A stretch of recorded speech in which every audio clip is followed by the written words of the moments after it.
what happens when you're a bad guy.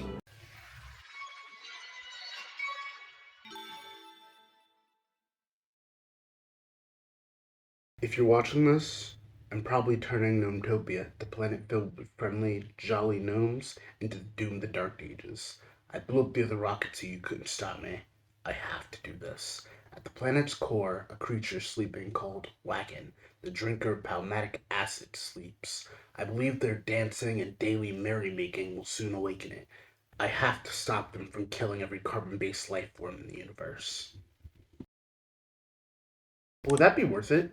Over the years, tons of thought experiments have been done by philosophers, but I'm curious if evil's always wrong, or if there's some sort of debt of good that you can pay to make your actions acceptable. Or will they just continue a cycle of pain? Ultimately, I'm not sure if it's worth the stains on your soul, but there's only one way to find out. I'm putting my favorite anti-villains on trial. After skimming the GCC library's philosophical thought experiments and web pages, I'm armed with audacity. I'm going to give concrete answers to complicated ethical questions. I'm not sure if that's a good thing or not. Now, according to Stanford's History of Philosophy, the idea that I'm describing as a defense against these anti-villains is called utilitarianism. In a loose sense, it's the idea where what's good for most people is what's objectively good and moral. Usually, actual heroes have to play or grapple with these ideas. Most shonen protagonists are closer to existentialists, though. I'd say Okaru from Dandan, Luffy from One Piece, Natsu Dragon Eel, where their code goes above everything else. I personally believe and subscribe to this ideology. It's not the main topic of this video. We're supposed to be deciding if there's a greater good to justify evil actions. Now that good has a loose definition, we should make a loose definition of evil. While having lunch with my talent manager Huck, evil is basically unconsensually harming or negatively impacting somebody or their quality of life. No action is inherently evil. I could drop a nuke in a field, but that action could still be evil if it makes your drinking water taste a little funky, which would make that action evil. Cool? Cool. So, let's bring in the first defendant.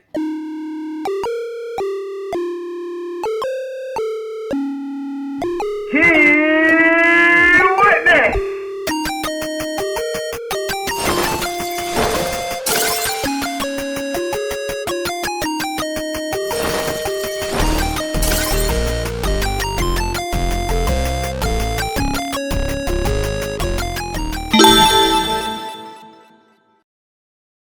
Nabu, get your bitch ass out here. In fact, we're basically the same creatures, so I gotta say, while people call you a hero, you definitely steal the lives of the users. I'm talking about the Young Justice version specifically, because I know him and he seems kind of lame. In fact, why do I have a comic? Actually, why take people who are good at magic when you possess the skill in the first place? Does their skill matter? It's not like they're casting spells or doing anything while they're in the sunken place. That's all you. You keep using hosts that have so much to live for. Like, I'm pretty sure some depressed 20-something would be pretty chill with letting you borrow their body in exchange for a place to live and a monthly stipend of Netflix and hot chocolate. Not to mention, powerful as you are, you're generally a stick in the mud, so no one wants to use you.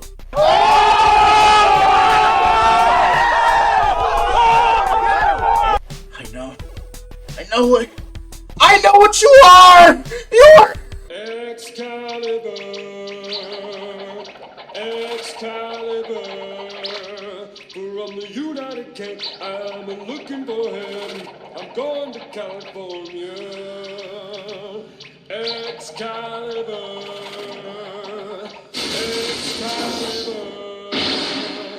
I sentence you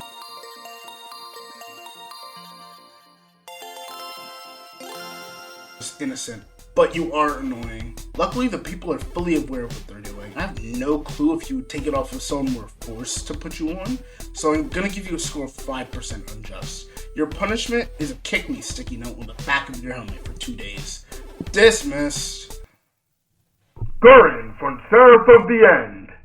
Oh no, 100% unjustified. You killed 90% of the population for 6 people. I sentence you to having your ritual fail in front of you over and over and over again while fair battery thirst traps play on repeat. Dorito-shaped Spider-Man. Our next defendant is Cool Ranch Spider-Man, Miguel O'Hara. So, you want Miles to step aside and let his father die to save the universe? A universal trolley problem? The only real defense against you I have is it seems like the Spider Society has some sort of way to contain the canon breaking.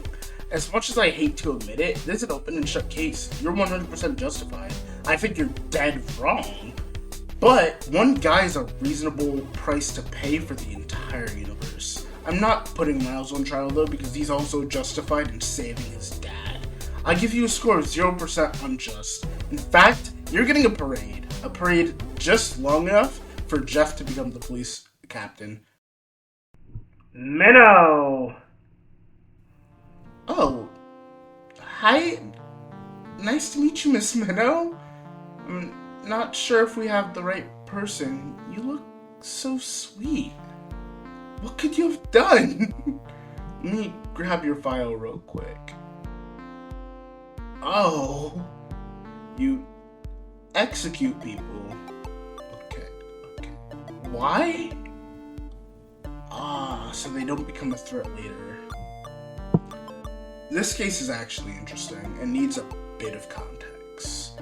This is Minnow. Minnow comes from a series called The Executioner and Her Way of Life. In this series, isekaiing is illegal, not only because you're kidnapping someone for no reason, but also you're introducing the potential of a walking nuke into the world. So when these kids spawn into the world, they get some sort of cheat power. While in the beginning it's passable to survive in the world with the power, it evolves, meaning that if in a year or two they decide to take over the world, the only person who could stop them is Michael McDoesn't exist. And even if they decide to use their power exclusively for good, at some point their mind will just fracture. Each time they use their power, a memory is lost, fading away until they lose all sense of self. So Minnow's job is to seek these people out and kill them before they have a chance to go robotic or six-pillar on everyone. I'll give this to her. She doesn't treat them like criminals or want them to suffer. The 3 other worlds we do see her attempt to execute, she gives quick blows to the back of the head. Lobster. To dispatch the lobster quickly and humanely, lay it belly down and find the little X right behind the eyes. Take the tip of the knife and plunge straight down through the X and then slide the knife forward through the head to finish the job. This way it's clean, fast, and painless as possible. Now put him inside your boiling liquid and make sure he's completely submerged. It is different cook times depending on the size of the lobster, so here's a formula depending on your size. Now when your lobster's fully cooked, we don't want it to overcook, so we're going to submerge it in an ice bath. I'm going to need a bigger one. Big meaty claws. This stuff is easy to get the meat out of, but this is where the real money is. Don't let that delicious leg meat go to waste. And this isn't garbage. I'm gonna show you how to make a soup of this later. And the best way to honor the flavor is a whole bunch of butter and a good amount of that ocean. Cheers. There's some sort of concrete threat, not some vague threat like maybe saying they're eating the dogs, they're eating the cats, they're eating the pets of the people that live there. Luckily, she's trained to keep the peace and really cares about keeping people safe, and won't execute innocent people for not liking her. That's why organizations like Silver Sable won't make the cut. There's no real justification for what they're doing. Even with clearance from the president, Mayor Osborn? I'm sorry, I got brain freeze. I hate ice. Why would they put this in my cup? Damn it. Okay. My biggest criticism is that all the people should at least have some sort of trial and knowledge of the stakes at hand. But I also understand not trusting the nuke to say I won't explode. I'm gonna give her a 40% unjustified, and as punishment, once a year for 24 hours, she'll have to be hunted most dangerous game style. That sounds fair. Edward Elric. Oh. Hey, buddy. Did you turn yourself in for using the Philosopher's Stone? Ethically, I think that's just euthanasia. Yeah, you should be fine. You have negative sin points. Get out of my face. I sentence you 0% unjustified. If you really want to be punished on your way, security will call you short or something. Get out of my face, buddy. The Spiral King! Alright, there's our final trial of the day. Oh, hey old timer! I haven't seen you since I started watching anime. You're kind of a conundrum. I'm giving you 2 ratings. One for the entirety of what you did, and one for the thing I actually want to talk about. Okay, fellas, if you don't know who this guy is, you're missing out, or maybe you're just too young. This is one of the greats, the twisted tyrant, the pinwheel punisher, the Spiral King. I'm gonna refresh the memories of people who don't remember, or know who he is. First off, rewatch Grown and Gone, and second, this is the Spiral King. His job is to keep the population underground and under control. How does he do that? Well, he has an army of furries controlling mechs ready to crush any human brave enough to play whack-a-mole with them. It leads to the humans below having to live hand to mouth until they fall. While he's called the Spiral King, that's a slight embellishment on his involvement with the people. I'm not even sure if they're aware of his existence until they, rise up. They just want to know where the furries are coming from. It's not really like they know why they're being hunted just for popping onto the surface. I'm pretty sure he could have designed infrastructure to keep the population low, especially since he doesn't give them a reason. Even after he's defeated, he doesn't mention it. He just lets them fuck around and find out until the anti-spirals notice. But that's just my humble opinion. Also, he's a bit of a hypocrite, because bro is having kids left and right. Ultimately, I'm gonna give him an 89% unjustified for his actions, because they weren't effective at all, and he somehow managed to keep every one of his citizens in poverty or dead for reasons that they didn't even understand. I sent him to hold this courtroom up Sisyphus style with this spiral energy, and then the moment his muscles give out, he will get crushed and die.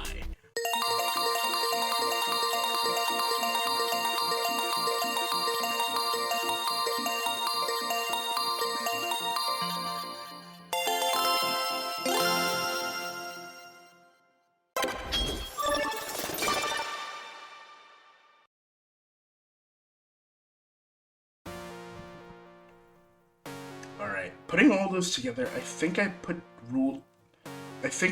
together rules for redemption.